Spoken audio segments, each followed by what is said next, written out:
यजुर्वेद का 34वां अध्याय चल रहा है। कल हमने मंत्र संख्या 29 का स्वाध्याय किया था और उस मंत्र में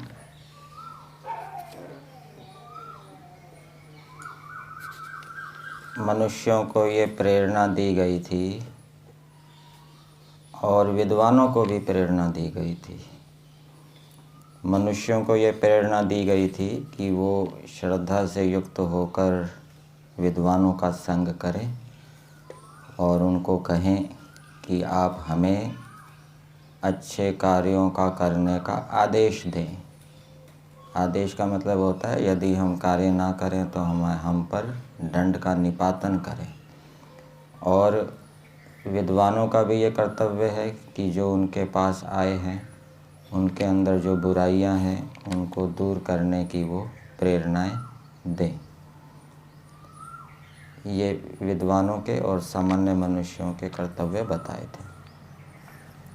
आज का मंत्र संख्या 30 जिसका स्वाध्याय किया गया मंत्र है द्युभिः अक्तुभिः परिपातम अस्मान अरिष्टेभिः अश्विना सौभगेभिः तन्नो मित्रो वरुणो माम हन्ताम अदितिः सिंधुः पृथ्वी उत द्यौः। इस मंत्र की भूमिका में दिया है अब सभा सेनाधीश क्या करे। ये अधीश दोनों के साथ जुड़ जाएगा। सभा अधीश सभापति कहिए और सेनापति इनका क्या कर्तव्य है वो इस मंत्र के अंदर बताया गया है। जब हम इस मंत्र के भावार्थ को देखेंगे तो हमें इसका उत्तर मिलेगा। भावार्थ में दिया है सभाधीश आदि विद्वान लोग। सभाधीश मतलब आजकल अनेक प्रकार के ट्रस्ट चलते हैं, उसमें भी सभापति होता है, ट्रस्ट के सदस्य होते हैं, वो सभासद होते हैं। और अनेक प्रकार की सरकारें चलती हैं, राज्य सरकार भी होती है, केंद्र सरकार भी होती है और गांव के अंदर पंचायत भी होती है, सरपंच भी होता है। तो ये सरपंच आदि, मुख्यमंत्री आदि, प्रधानमंत्री आदि ये राजा हैं। इसी प्रकार से जो ट्रस्ट के मुखिया है वो राजा है। तो सभाधीश आदि विद्वान लोग जैसे पृथ्वी आदि तत्व सब प्राणियों की रक्षा करते हैं। सामान्य रूप से पृथ्वी, जल, अग्नि, वायु, आकाश सबकी रक्षा करते हैं, लेकिन ये विशेष रूप से हानि भी पहुंचाते हैं, विशेष रूप से लाभ भी पहुंचाते हैं। जो धर्माचरण सत्याचरण करने वाले होते हैं उनके लिए ये पृथ्वी आदि पदार्थ मित्र के समान होते हैं और जो अधार्मिक होते हैं उनके लिए पृथ्वी, वायु आदि पदार्थ शत्रु के समान होते हैं। बाकी सामान्य रूप से तो वो सबके जीवन के लिए पृथ्वी अन्न आदि उत्पन्न कर ही रही है और वायु का सेवन सभी कर ही रहे हैं, जी रहे हैं।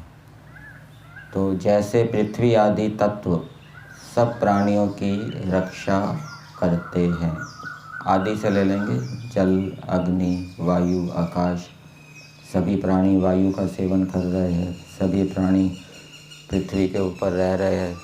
कोई पृथ्वी के ऊपर रहता है, कोई पृथ्वी के अंदर बिल बनाकर रहता है, कोई पृथ्वी के अंदर रहता है, मिट्टी में भी मिलते हैं, मिट्टी के अंदर भी कुछ जीवाणु कीटाणु होते हैं। इसी प्रकार से जल है, जल भी प्राणियों के जीवन का आधार है। पेड़ पौधे हैं, ये भी जल का सेवन करते हैं, मनुष्य, पशु, पक्षी आदि।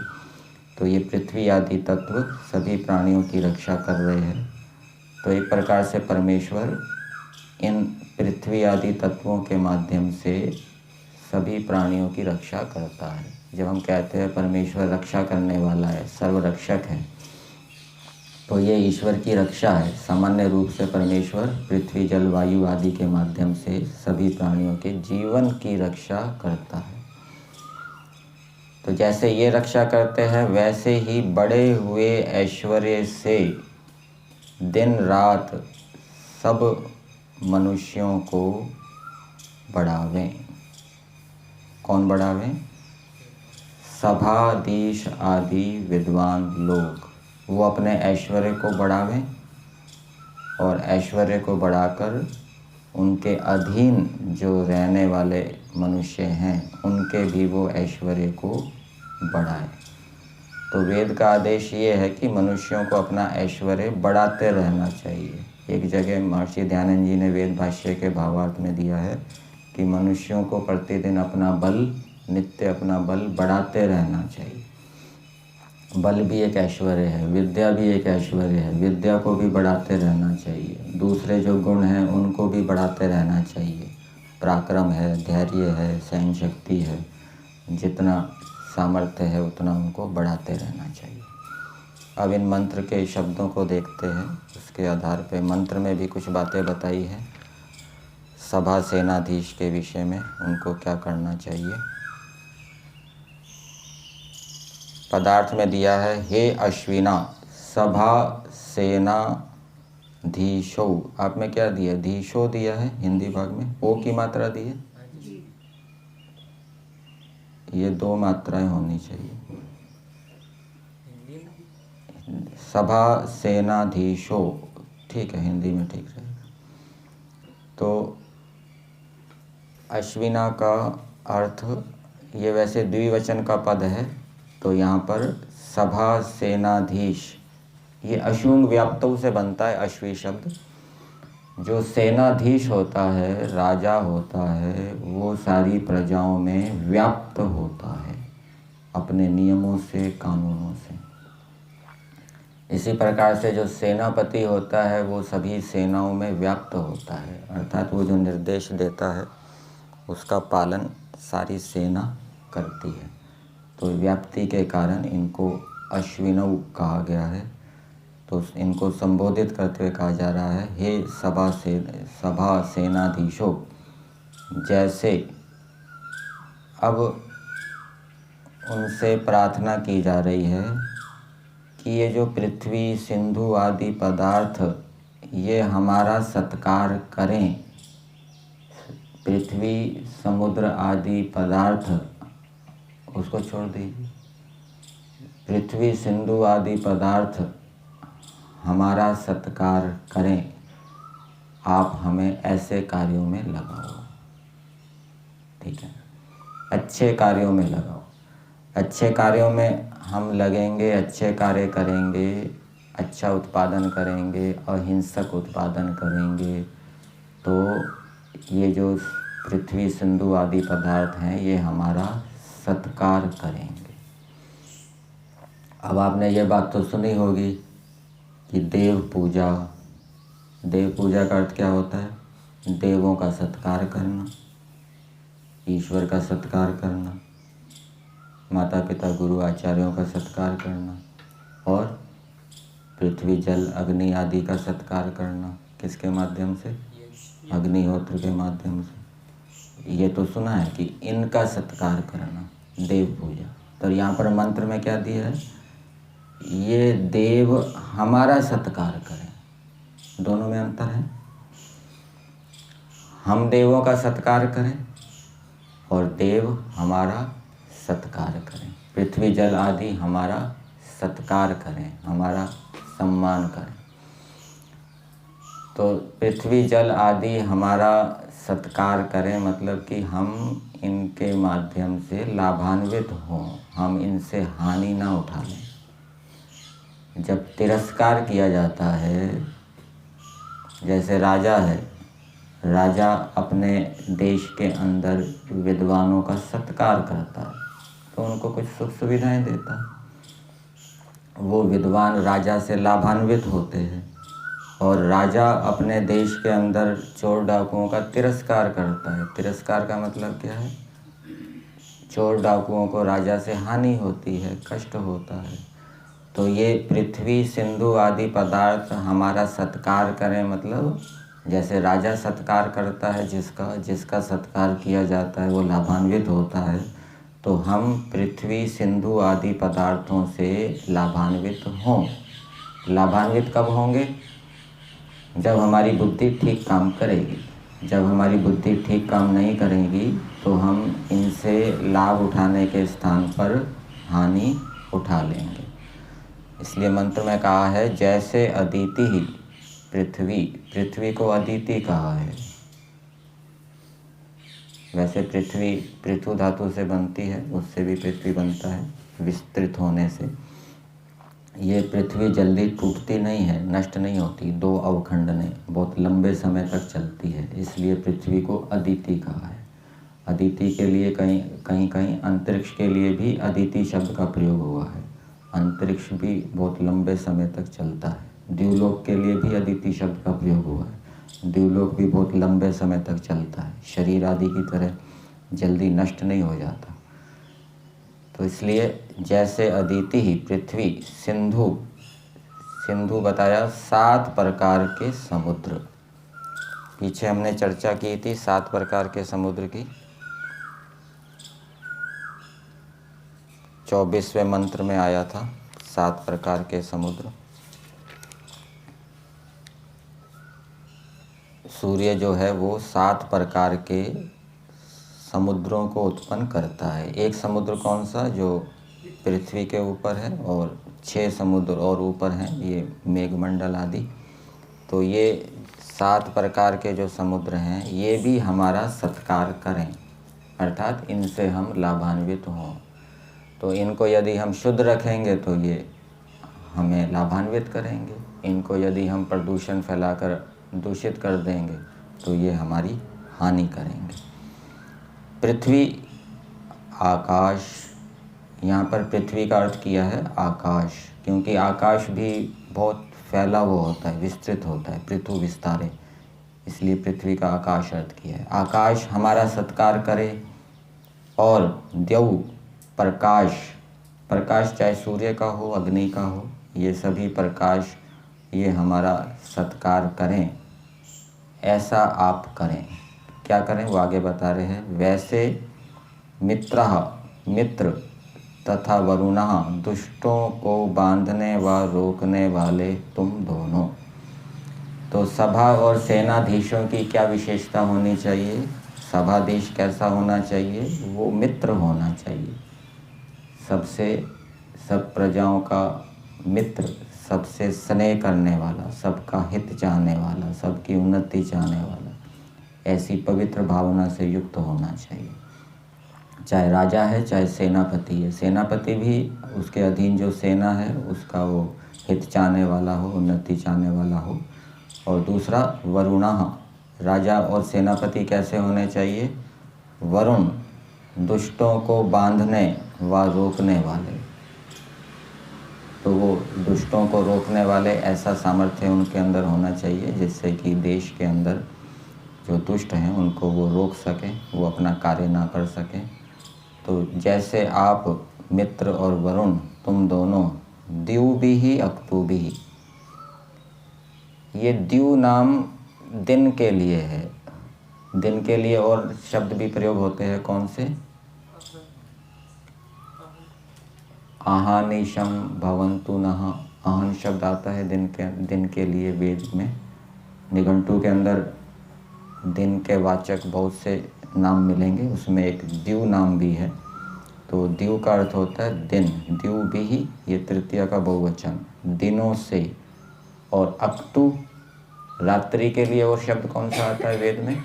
वेद के अंदर अहोरात्राणि विदधत विश्वस्य मिशतो वशी, रात्रि शब्द भी आता है। और अक्तु शब्द भी, ये भी रात्रि के लिए आता है। तो तुम दोनों दिनों और रात्रियों के साथ अहिंसित श्रेष्ठ धनों के होने से हमारी सब ओर से रक्षा करो। अर्थात प्रजाएं राजा को कह रही है कि हमारे पास अहिंसक श्रेष्ठ धन हो, इसके लिए आप हमारी रक्षा करें। ऐसे कानून बनाएं जिससे कि हम हिंसक तरीके से धन का उत्पादन ना करें।